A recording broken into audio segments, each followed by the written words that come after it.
Final Cut Pro has a long history starting from 1998. Initially, this software was developed by Macromedia, then Apple took over it. And then Apple redesigned this Final Cut Pro in 2011, and that's what the version called Final Cut Pro X. That's what we are using now. The current version that in this video and in this entire tutorial that we are going to use is 10.5.3. So you're going to use and work with this version.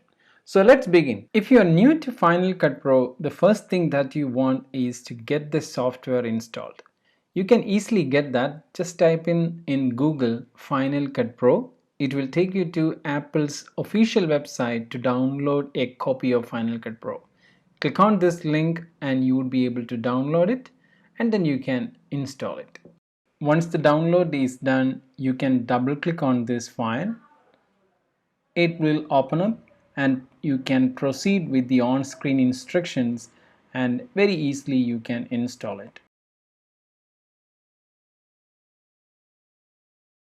So 90 days, of course, that is a big period of time, right? You can play around, you can work on it, you can edit different movies, you can try it, and if you're comfortable and if you find it very easy, you can go ahead and purchase it. That's a good option, I feel.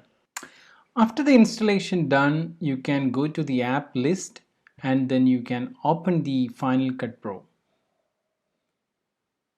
Yes, it's trying to open up. Few installation happening in the background. Now this is intimating you are using a trial version for 90 days. Click on OK. So in the next video, we are going to familiarize with interface. Alright, I'll see you in the next video.